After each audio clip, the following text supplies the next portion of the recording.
Hey, Rock Movers, thank you so much for joining us for season 3 of the Rock Movers. Today, I have a special treat for you, someone that I absolutely enjoyed interviewing, and you're going to meet him now.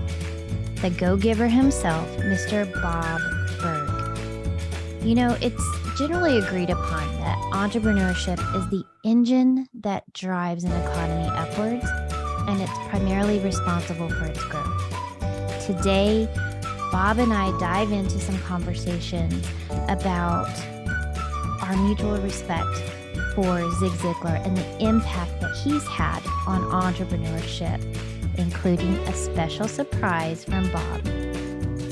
He's also going to drop some amazing golden nuggets about his Go-Giver book, including the power of having and becoming a mentor, the Go-Giver way. And finally, how you can stand out from the crowd and lead with value and giving. Without further delay, my friend, the Go-Giver, Bob Burg. Bob, thank you. I can't actually thank you enough for being on here today. I have watched some of your other podcast interviews, and everyone says the same thing. You've made such a difference in their life. You've been an influencer, but truly, you have just modeled such a Zig Ziglar-esque life. Wow. Well, that's a compliment I will receive with immense gratitude, Karen. Well, it's especially important for me because the Ziglar family are friends of ours. And Julie, Zig's daughter, Julie, is my personal mentor and one of my best friends. And so you just really embody everything that Zig stood for, and you're continuing that legacy. So thank you for that. Thank you for being that person out there in the world, continuing to carry on that. And with that said, I want to jump right into this little gem, because this is how I got to know you, was to hear your voice in this book. And you and John did such a great job. But I think I may have took some different things away from this book, because my husband and I both read it and we both listened to it and we both got different things from it. And so I'd really love to dive into the mentorship side of your story, because that's one of the things that I took away from it, is the power of mentorship. So can you tell me a little bit about how that influenced your life, mentoring, how you're using it now today to help others move the rocks in their life? Yeah, well, I mean, I think mentorship is so important, because when you find the right mentor or mentors, it can really cut your learning curve by years. You know, we talk about, learning from our own mistakes. So what about learning from other people's mistakes, but also other people's experience? We talk about OPM, other people's money. What about OPE, other people's experience? OPW, other people's wisdom, right? I love that. And, certainly, Zig was someone who I learned a whole lot from. And, you were talking about his kids, and I love his family, and I love how the kids have carried on, so respectfully carried on their dad's legacy. Yes. And, you think about just the wisdom there that we can all gain just through the Ziglar family and so forth, and how Zig always talked about in his books and in his back then tapes, right? When I was first learning about Zig and everything, there was tapes, cassette tape albums, right? Same. I got Julie gave me a bunch of cassettes and yes. And note how Zig always talked about his sales mentors. Right. And they had mentors. So, when we can all, learn from others and then pass along that wisdom, we're just adding to a much bigger pie. So what is the thing that holds people back in your mind from seeking out that mentorship, from asking for help? Because that's one of the things that I took away from this book, was it's not just about being a mentor, but getting the mentorship and asking for help. What holds us back from that? Well, there can be several things. One of them is that a person doesn't know that it's even out there for them. Right. And it's something they were not brought up with. It's something they were not exposed to, that there are people out there who will actually help you, who will share their time, their wisdom, their knowledge, their connections, sometimes their content, and so forth. It might be that they kind of know it's out there, but they don't have the confidence to Mm. ask. They may not have the knowledge to go about asking correctly and properly. They may also feel that, well, I don't have any value to give to them. How can I possibly, ask them for help? So I think there's all these different reasons, and we might not know what's in that Mhm. particular person's mind, but the best we can do to help people see that you don't need to let any of that hold you back. Right. Uh, I think that's a good deed we can do for the Absolutely. young up and comers, and I know you're doing that, of course, in your life. I'm certainly trying. So, um, what should an up and comer do? What should someone, and in the Dallas area, we have this group we call the Young Executives Mhm. with our Success North Dallas organization. And we have mentors and mentees in that group. We're really wanting to instill this go giver mentality into them. This is really a core facet of what Casey is trying to do with this group. And I have the honor of being on the team that's leading the Success North Dallas, but also a mentor for these young executives. So, what should they do when they're trying to find other mentors? So, this organization assigned it, but Mhm. to go find one on your own, what do they do? Sure. How does that happen? I think the way that you go about finding a mentor is very important, because the way Mm, you go about it can be the difference between someone wanting to mentor you and help you and not. Okay. So right. so I often say to people, one of the biggest mistakes that I'll see people make when seeking out a mentor is to approach someone where there's really no relationship there and just say, Yeah. "Hey, will you be my mentor?" It's sort of like going up to someone who you don't know and saying, "Hey, will you share 30 or 40 years of your life's experience with me, even though you don't know me from a hole in the wall," right? And it's Yeah. and it can come across as um uh as though you just what's the word I'm looking for, when it's and you're entitled to their Expectant. right, Mhm. expected, entitled to it, that it's Yes, just, entitled. and it can come off as less than a way. Now, you got to also figure that if you're asking this person, there's probably a lot of other people who are asking this person, and they only Right. have so much time. So someone who's Mhm. willing to mentor others, they'll do that. They feel great about it, but they can't necessarily do that with everyone. Time just Right. doesn't permit that. So you've got to do something. You've got to present yourself in such a way that you do distinguish yourself from all the people kind of asking the same thing. So now I will say this: you can approach practically anyone, whether you have a relationship with them or not. Okay. But the way you do it is so important. So you might say to this person, yeah, I know you are very busy, and if this is something we either don't have the time to do, or for whatever reason you would just rather not, I absolutely understand.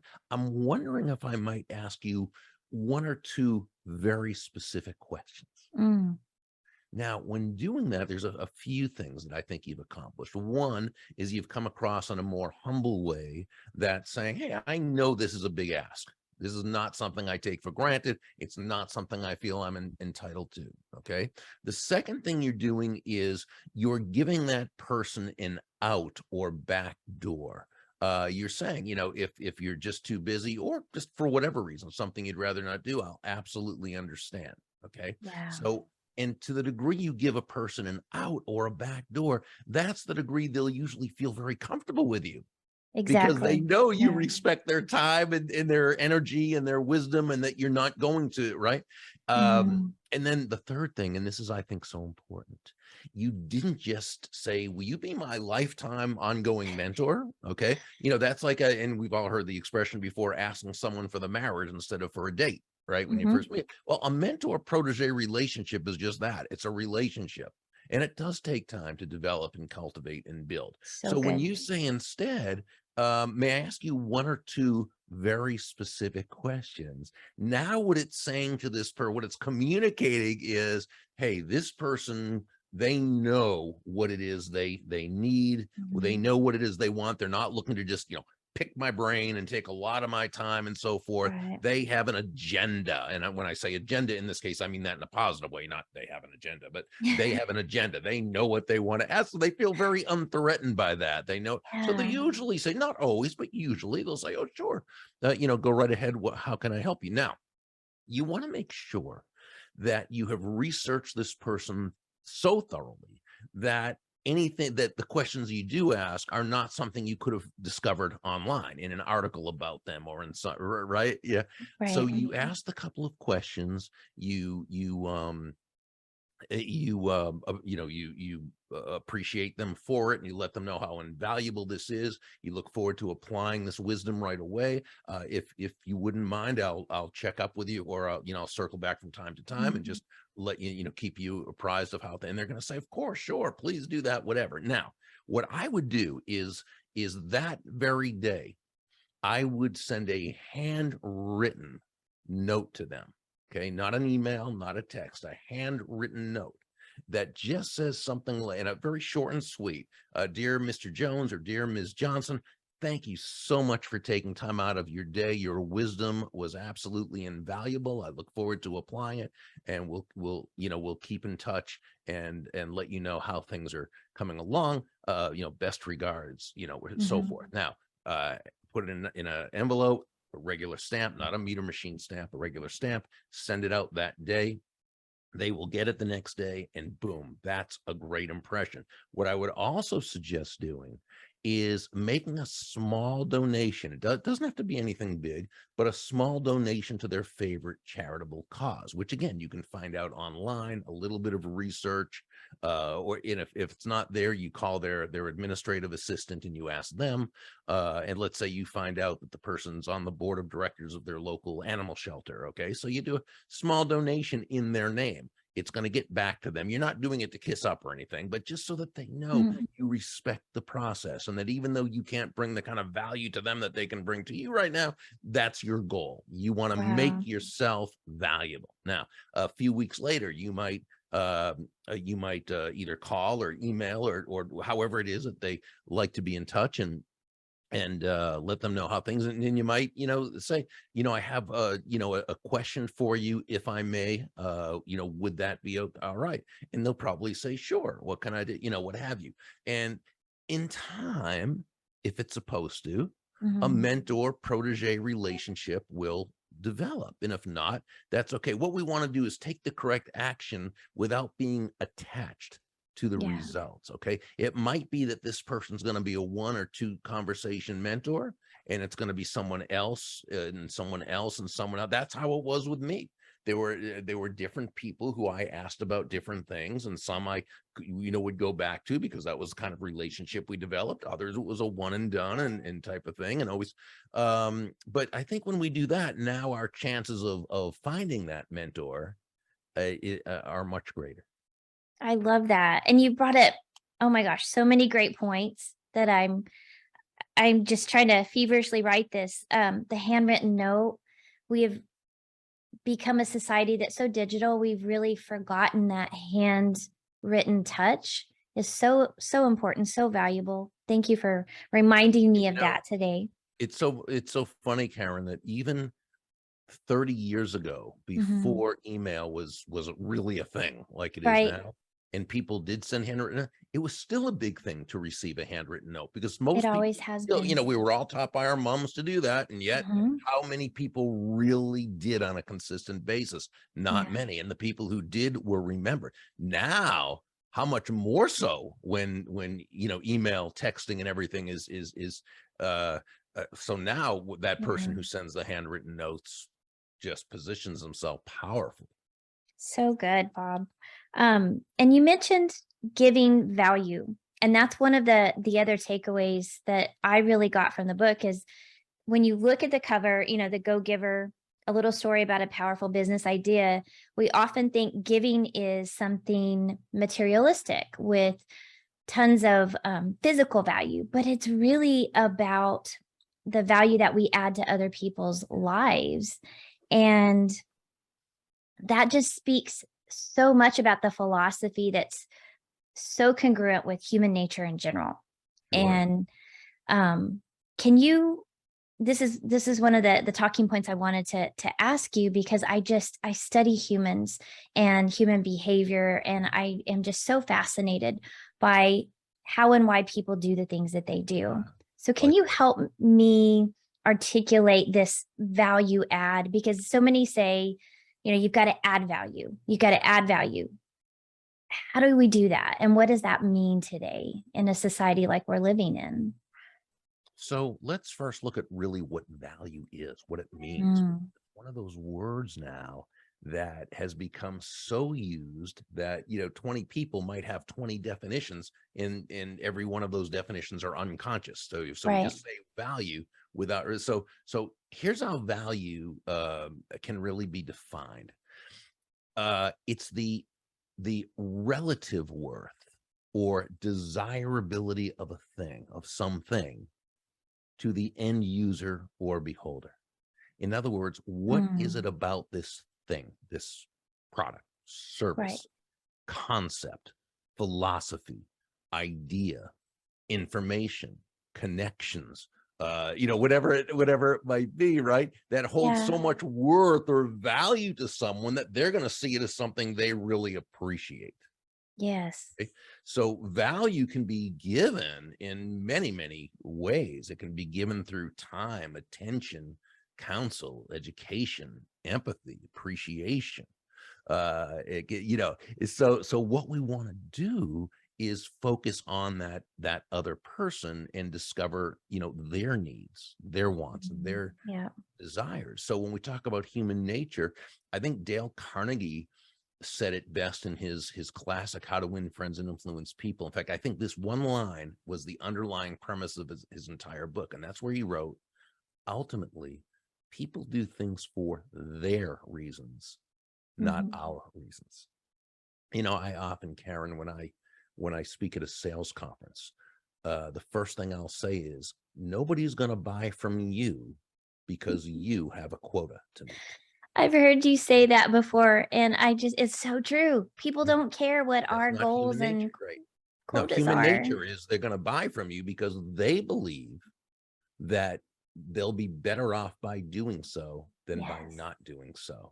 Yeah. When we, or I should say, until we understand that aspect of human nature, we're never really in a position to be able to serve and to benefit as well, to give and receive. So when we understand that, then we know it's that sales professional, it's that entrepreneur. What is it that Zig said so famously? You can have everything in life you want if you just help enough other people get what they want. You even got the accent down. Well done. Well, I listened to his tapes. I don't know how many thousands of times. I love it. And so, and Zig was totally right. What was he really saying? That the focus has to be on them. Right. Right. Yeah.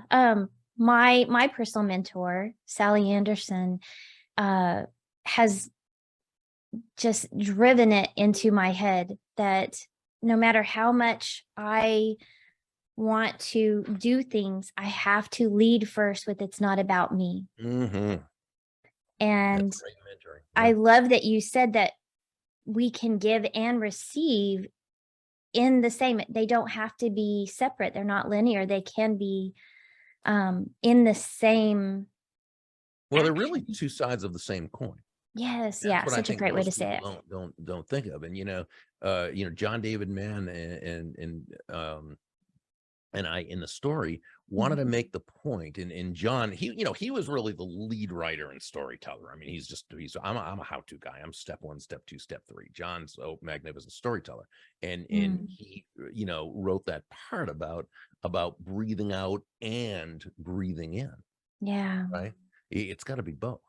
You can't do one and sustain yourself. Never mind thrive, right? You thrive. You've got to both breathe. So it's not, are you a giver or a receiver? No, you're both. You're a giver and a receiver. This is also why we Yes. say that money is simply an echo of value, right? It's the Yes. thunder to values lightning. It's the value must be the focus. The giving must Mhm. be the focus.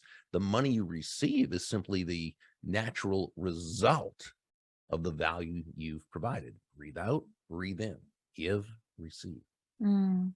So as we get back to that topic of human nature, and you've written several other books. So for those that don't know, Endless Referrals, Adversaries into Allies, and then the Go Giver series. Yeah.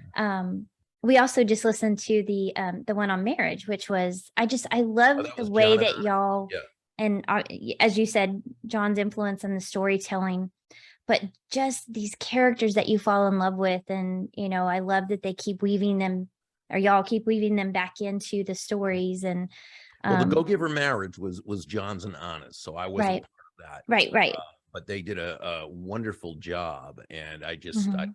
I thought they were magnificent. And what I Yeah. really enjoyed was, it was a parable, but it was also a lot of how to, because Yes. Anna, that was her topic, that was her. Mhm. And so I thought they just, and within the parable there was also another parable. So that Right. was But they I thought brought they, Pinder back. yeah, So that yep. was wonderful that they brought him back in the end in a funny twist of unexpected way. So if you haven't read it yet, I just spoiled it. Sorry. Um, but the Go Giver series, just I love that the Thank you. human nature and the design of the stories just tap into our heart. And that's truly how I believe, as mentors, as mentees, as coaches, as speakers, that's the key to everything, is really getting to the heart. And you do it so well with your storytelling, and you make it so relative. How can we transition that into, because it's not about the money, but the money's important, as Zig says, it's try to live without it. Mhm. So it is It important. it may not be everything, but it ranks right up That's, there with that's right. oxygen. Right? Okay. You've got it nailed, Bob. You've got it nailed. I love it. I'm gonna have to spend a whole day listening to you doing Zig quotes. It's gonna make my day. We're gonna have Well, to do a whole recording.